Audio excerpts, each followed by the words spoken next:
ہمیشہ منفرد کردار رکھو، جیسے نمک کی موجودگی محسوس نہیں ہوتی مگر اس کی غیر موجودگی تمام چیزوں کو بے ذائقہ بنا دیتی ہے۔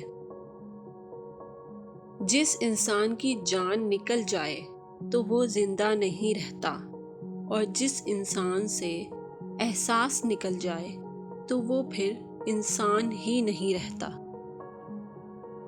کسی کے برا کہہ دینے سے ہم برے نہیں ہو جاتے اور نہ اچھے۔ اپنی زبان سے ہر شخص اپنا ظرف دکھاتا ہے، دوسرے کا عکس نہیں۔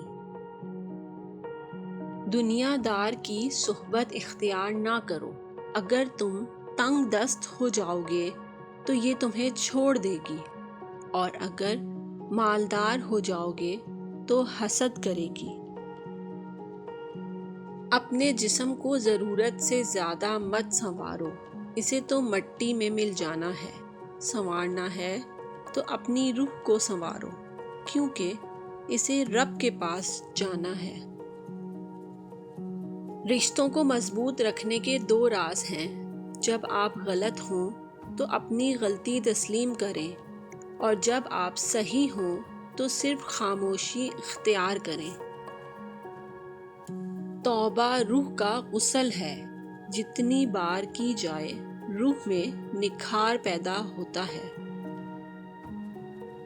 جس زبان سے جھوٹ نکلنا بند ہو جائے، اس زبان سے نکلی ہوئی ہر دعا قبول ہوتی ہے۔ فاسق اور فاجر کی دوستی سے بچے رہو، کیونکہ وہ اپنے فائدے کے لیے تمہیں بیچ ڈالے گا۔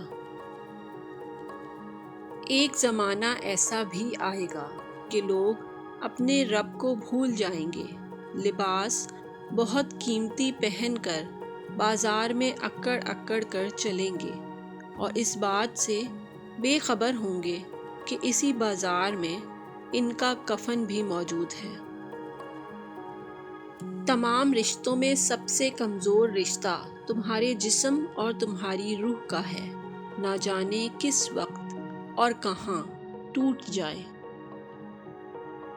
کسی نے حضرت علی رضی اللہ عنہ سے پوچھا، جب ہماری قسمت پہلے سے ہی لکھ دی گئی ہے تو دعا کا کیا فائدہ؟ تو آپ رضی اللہ عنہ نے فرمایا کہ ہو سکتا ہے کہ قسمت میں یہی لکھا ہو کہ مانگنے پر ملے گا۔ جب تمہاری مشکلات حد سے بڑھنے لگیں تو سمجھ لو کہ اللہ تمہیں کوئی بلند مقام دینے والا ہے۔